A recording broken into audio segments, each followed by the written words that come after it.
que é tido como cultura, muitas vezes nos nossos dias, é verdadeiramente um desvio da ética, da moralidade e até do bom senso. As pessoas estão dizendo que é cultura aquilo que deprava totalmente a visão de família, aquilo que produz uma depravação total da integralidade do ser humano e estão tentando, eu gosto de dizer que enfiar isso goela abaixo na gente como cultura. Isso não é cultura. Isso não é cultura. Nós vamos entender que a verdadeira cultura é aquilo que é passado de pai para filho. É aquilo que caracteriza verdadeiramente uma sociedade e não uma ação diabólica para deturpar tudo aquilo que o ser humano tem de mais precioso que foi criado por Deus. Queridos, nós estamos na Escola Bíblica Dominical da Academia de Pregadores. Eu sou o pastor Anderson Silva. Na aula de hoje, estudaremos a lição de número 12, do dia 23 de junho de 2024. O título da nossa lição é A Realidade Bíblica do Evangelho na Cultura. Isto é uma realidade. O Evangelho transforma a cultura naquilo que a cultura precisa ser transformado. O Evangelho ou ser transformada, né? O Evangelho realmente transforma. O texto principal está em 1 Crônicas, capítulo 12, e versículo 32. Dos filhos de Issacar, destro na ciência dos tempos, para saberem o que Israel devia fazer, 200 de seus chefes e todos os seus irmãos que seguiam a sua palavra. Eu acho magnífico esse texto, porque esse texto faz uma narrativa de todos os homens, de todas as tribos que estavam se unindo a Davi para fazê-lo rei. E aqui o escritor faz questão de dizer que havia uma tribo, que era uma tribo daqueles que eram responsáveis por ensinar Israel. Esses homens não tinham uma espada na mão. Esses homens não tinham um escudo, não tinham uma funda, não tinham um arco e uma flecha. Esses homens não tinham uma lança. Os filhos de Issacar tinham o conhecimento da vontade de Deus para instruir o povo de Deus. E é isso que nós precisamos nos dias em que estamos vivendo. Pessoas que verdadeiramente instruam o povo de Deus. Eu gosto de falar para jovens, né? Estamos aqui nessa 12ª lição desse segundo trimestre de 2024, falando para jovens, eu gosto sempre de dizer que nós precisamos ensinar esta geração.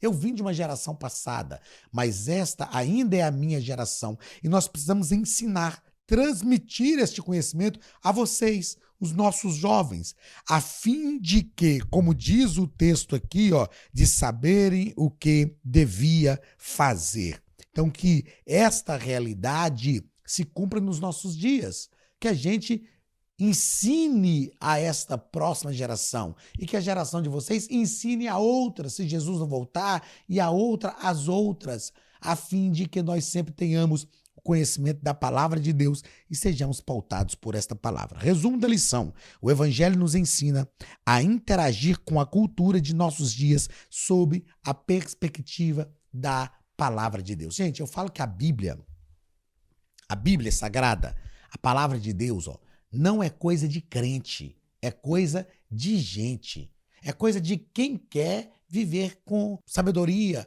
com inteligência, de quem quer ter uma vida íntegra. Então, o Evangelho, ele nos ensina. O Evangelho forma cidadãos da terra primeiro. Antes de formar cidadãos dos céus, o Evangelho forma cidadãos da terra. Então, o Evangelho nos ensina a interagir com a cultura sob a perspectiva da palavra de Deus. O texto principal da nossa 12ª lição, já na reta final aí do trimestre, está em Atos capítulo 19, versículos 11 ao 20, que nos diz o seguinte: E Deus, pelas mãos de Paulo, fazia maravilhas extraordinárias, de sorte que até os lenços e aventais se levavam do seu corpo aos enfermos, e as enfermidades fugiam deles, e os espíritos malignos saíam. Alguns dos exorcistas judeus ambulantes tentavam invocar o nome do Senhor Jesus sobre os que tinham espíritos malignos, dizendo: Esconjuro-vos por Jesus, a quem Paulo prega. Os que faziam isto eram 7 filhos de Cefa, judeu, principal dos sacerdotes. Respondendo, porém, o espírito maligno disse: conheço a Jesus e bem sei quem é Paulo, mas vós, quem sois? E saltando neles o homem que tinha o espírito maligno, e assenhorando-se de 2, pôde mais do que eles, de tal maneira que nus e feridos fugiram daquela casa. E foi isso notório a todos os que habitavam em Éfeso, tanto judeus como gregos, e caiu temor sobre todos eles, e o nome do Senhor Jesus era engrandecido. Muitos dos que tinham crido vinham confessando e publicando seus feitos. Também muitos dos que seguiam artes mágicas trouxeram seus livros e os queimaram na presença de todos. E feita a conta do seu preço, acharam que montava a 50.000 peças de prata. Assim, a palavra do Senhor crescia poderosamente e prevalecia. O livro de Atos é um livro que conta a evolução da história da igreja primitiva. E nós, nos primeiros capítulos de Atos, temos a história liderada, a história da igreja liderada pelo apóstolo Pedro, o líder do colégio apostólico. Depois, Lucas escreve, começa a se dedicar à história do apóstolo Paulo. E nós percebemos aqui, na verdade, o apóstolo Paulo foi, depois de Cristo, a maior personagem do cristianismo. Quem mais plantou igreja, quem mais viajou, quem mais evangelizou, quem mais ganhou pessoas para Jesus nas páginas do Novo Testamento, dentro desse momento histórico da igreja primitiva, nesse desenvolvimento e evolução da história da igreja. E nós vemos aqui que o evangelho chegava e transformava uma cultura. Aqui nós vemos que muitos que eram voltados para essas questões de esoterismo, muitos seguiam artes mágicas, como diz o versículo 19, eles foram convencidos pelo evangelho, se converteram a Cristo e abriram mão daquilo que eles faziam. Isto é o poder do evangelho. O próprio apóstolo Paulo, na carta aos Romanos, capítulo 1, se não me falha a memória, no versículo 16, ele diz assim: não me envergonho do evangelho, porque ele é poder de Deus para transformar aquele que crê. Queridos, nós não podemos criticar cultura. Claro, a nossa cultura é diferente. Vivendo agora aqui nos Estados Unidos, eu percebo a diferença cultural da América do Norte com a América do Sul. E às vezes a gente tem dificuldade de se adaptar. Por quê? Porque as culturas são diferentes mesmo. Não é que a cultura aqui é pior ou melhor do que a cultura brasileira, mas são diferenças culturais. Portanto, entretanto, aliás, existem situações na cultura que precisam ser transformadas pelo poder da palavra de Deus. Qualquer situação cultural que nos coloca em choque com a palavra de Deus e nos afasta de Cristo, nos levando, nos direcionando ao inferno, precisa realmente ser transformado pela cultura. Primeiro ponto da nossa lição, a importância da cultura. Primeiro parágrafo, o que é cultura? Então, o escritor nos diz aqui que o termo cultura é amplo e ele engloba assuntos como arte, o conhecimento científico, a língua e as tradições de um povo. E, em geral, ela é repassada dos mais velhos para os mais novos, no lar, no trabalho, na escola, por meio da literatura, da música e outras manifestações sociais. Ou seja, o que é cultura? É aquilo que é passado de pai para filho, é aquilo que é ensinado de uma geração para outra. Cultura não tem nada a ver com a deturpação da ética, da moralidade, não tem nada a ver com idolatrias. Não. Cultura não tem nada a ver. Cultura tem a ver com aquilo que nós ensinamos para os nossos filhos. É o que nós aprendemos, o que nós passamos aos nossos filhos, principalmente através do que nós chamamos de oralidade, aquilo que não está escrito, mas aquilo que é realmente passado de pai para filho. Segundo parágrafo do primeiro ponto, a cultura do Novo Testamento. Na cultura do Novo Testamento, a gente vai perceber que era uma cultura voltada para a criação de animais e o cultivo e a colheita de grãos. Era um aprendizado que era adquirido no lar. os filhos herdavam a profissão do pai, né, nesse aspecto do trabalho. Os israelitas tinham uma cultura muito voltada para a família, e a família era uma família patriarcal, é o que nós chamamos de família tradicional, e a família tradicional, gente, funciona, funciona. Esse negócio do movimento feminista, falar que as mulheres sempre foram oprimidas, que não sei o quê, que a Bíblia é opressora, não tem nada disso, gente. Se a gente fizer um estudo bem feito da palavra de Deus, né? Se a gente estudar, por exemplo, teologia do Antigo Testamento, nós vamos perceber que pagar o dote para o pai de uma moça não era ter um poder sobre a moça para oprimi-la. Muito pelo contrário, ela era tão preciosa para o pai que é como se o pai dissesse: para tirá-la de dentro da minha casa, você tem que pagar por isso. E ele tinha que respeitar a moça. Então, outra coisa importante é que a fé era passada dos pais para os filhos e a participação nos cultos fortalecia a tradição entre as gerações. Quando nós lemos o Antigo Testamento, não existe uma separação de cultura de vida religiosa. O que era essa cultura religiosa? Era uma cultura também passada dos pais para os filhos. A gente sabe que houve uma interrupção, a gente sabe que o sistema mundano pervertido está fazendo de tudo para romper com esta verdade da cultura e colocando na cultura argumentos demoníacos, diabólicos e que só fazem por afastar o homem de Deus e expor o pior da humanidade. Mas, enfim, a cultura ela é passada de pais para filhos desde o Antigo Testamento. Terceiro parágrafo do primeiro ponto. A Academia de Pregadores tem um recado para você. Olá, queridos alunos e alunas da Academia de Pregadores. Que bom ter você conosco neste momento tão especial. Estamos aqui para apresentar a nova plataforma da Academia de Pregadores, que foi construída ao longo dos últimos meses com muito carinho, um grande investimento, para levar até você não somente um conteúdo de excelência, mas também tecnologia de ponta. Veja comigo. Os cursos estão organizados por trilhas na página principal. Aqui você encontra sugestões, lançamentos, temas específicos e outras categorias. No final da página tem uma trilha com todos os cursos. Após começar os seus estudos, a primeira trilha será Continuar assistindo, que mostra somente os cursos iniciados por você. Sobre a capa do curso, consta o número de aulas, a carga horária e um botão para adicionar os favoritos. Nesta seta, você pode expandir e ver um vídeo de introdução. Para fazer login, clique no avatar no canto superior direito e insira o seu e-mail e senha usados no cadastro. Caso tenha esquecido a senha, é só clicar neste link, preencher o e-mail cadastrado e a senha será enviada.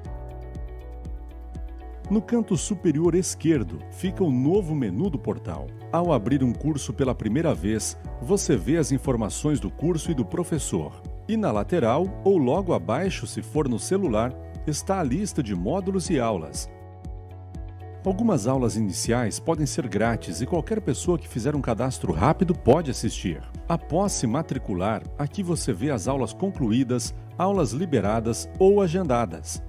Você pode adicionar os favoritos, dar uma nota ao curso e acompanhar o seu progresso. E se você sair do curso e retornar depois, o sistema vai abrir exatamente a última aula assistida.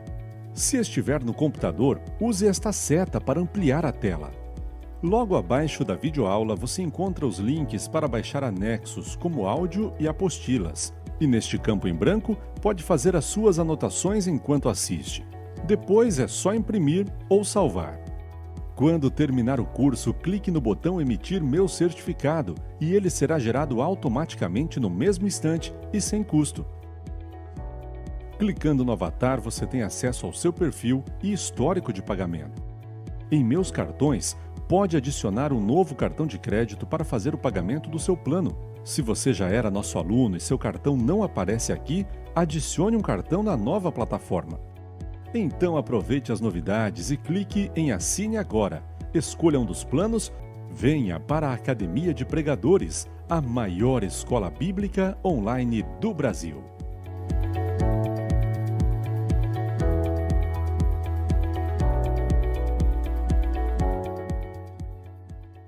a cultura no Novo Testamento. A cultura dominante era a romana entre os países que o evangelho chegou inicialmente, porque no Novo Testamento, já nos dias de Jesus, Jesus nasceu nos dias do Império Romano, que tinha conquistado o Império Grego. Porém, os gregos que foram dominados pelos romanos realmente perderam o seu espaço territorial e o domínio do mundo.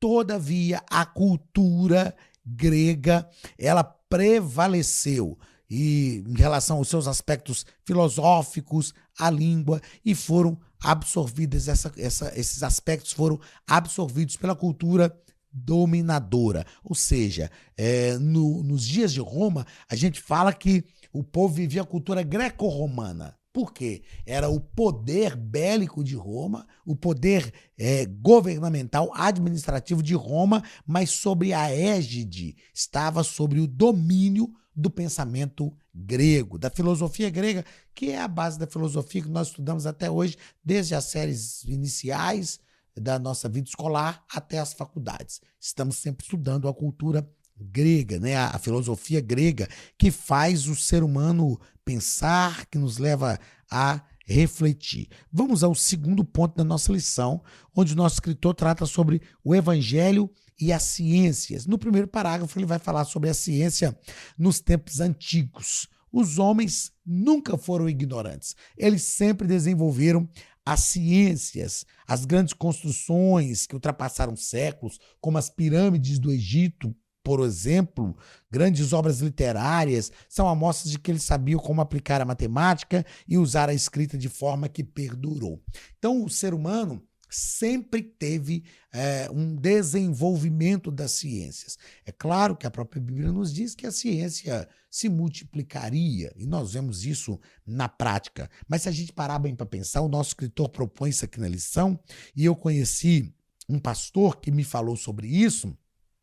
Ele me disse que o pai dele costurava com 2 agulhas, costurava à mão, porém com 2 agulhas, e fazia costura como as costuras de roupas que nós temos hoje. E ele disse assim: pastor, as pessoas falam que o mundo de hoje é muito inteligente, mas o mundo de hoje só desenvolveu aquilo que foi criado pelos nossos pais na antiguidade. Eu nunca tinha parado para pensar nisso, e é uma realidade. As ciências que nós temos hoje, ela é uma ciência evoluída, mas o princípio já vem lá de trás, já vem de muito tempo. Então o ser humano sempre teve a sua mente voltada para a ciência. Segundo parágrafo do segundo ponto, a ciência nos nossos dias, como eu disse, ela realmente se multiplicou com o advento do iluminismo no século XVII e o racionalismo. Isso levou com que as pessoas pesquisassem e, infelizmente, na tentativa de separar a fé da ciência, muitos cientistas se esquecem de Deus e tentam provar que ele não existe. Eles se esquecem que grandes universidades foram fundadas por cristãos. Em alguns aspectos hoje, parece que a ciência ela tem um trabalho mais incisivo em tentar provar a não existência de Deus do que realmente provar os fatos de investigação científica. Então é uma ciência que se opõe a Deus. A ciência não tem que lidar com assuntos que são da religião, assim como a Bíblia não é um livro de tratado científico. Ela tem algumas indicações científicas, mas a Bíblia é um livro de revelação de Deus e não um livro de tratados científicos. Então, na verdade, aqui ó, entre nós os jovens aqui, é como se a gente dissesse, cada um no seu quadrado. Que a ciência pesquise os fatos científicos e não mexa com os assuntos da religião, e que a teologia trabalhe os assuntos da religião e não tente fazer da Bíblia uma defesa de argumentos científicos.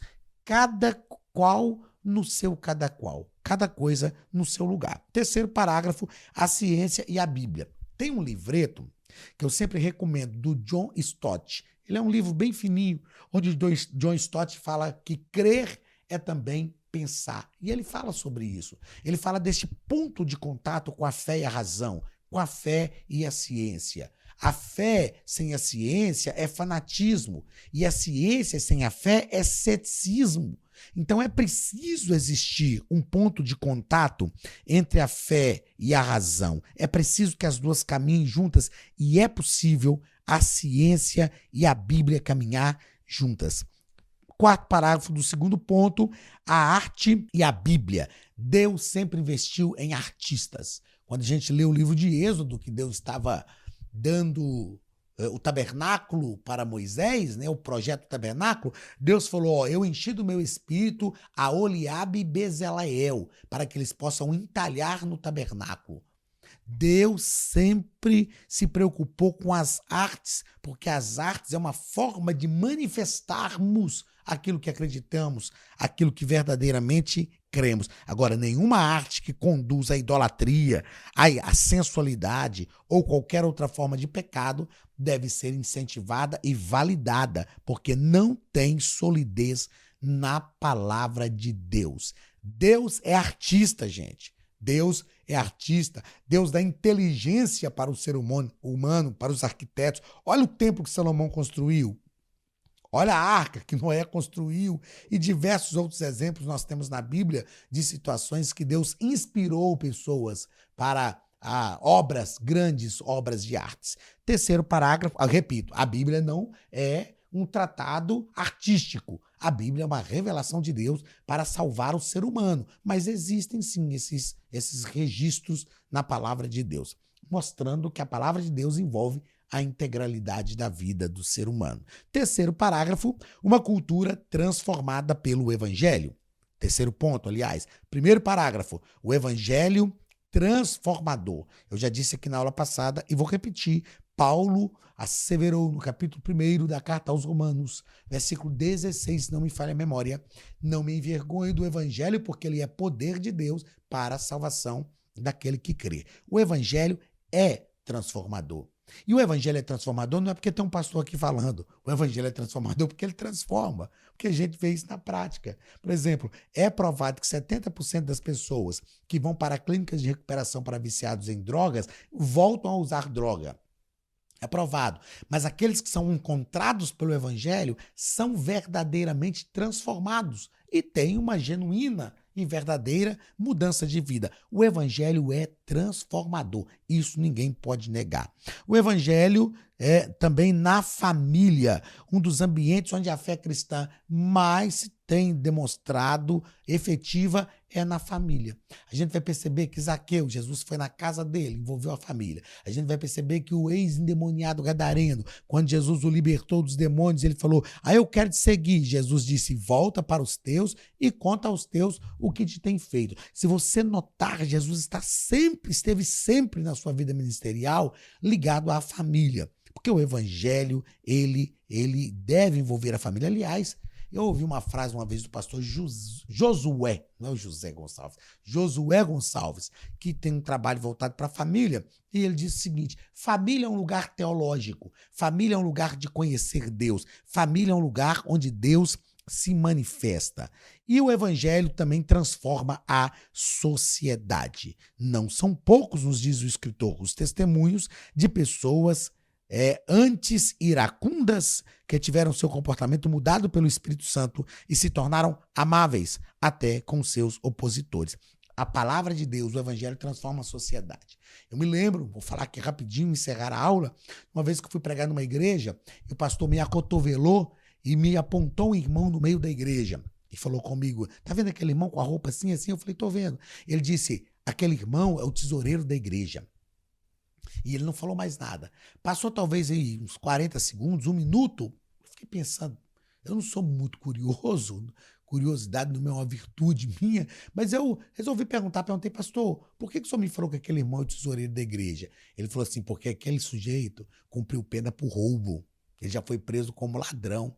Eu falei, pastor, só Deus mesmo para tirar um camarada da cadeia e fazer de um ladrão o tesoureiro da igreja. E nós temos N exemplos disso, transformações genuínas que ocorreram em pessoas que eram problema para a sociedade e ocorreram depois que elas conheceram o Evangelho. O Evangelho transforma, ele é poder de Deus e isso ninguém pode desprezar. Contra fatos não há argumentos. Deus te abençoe.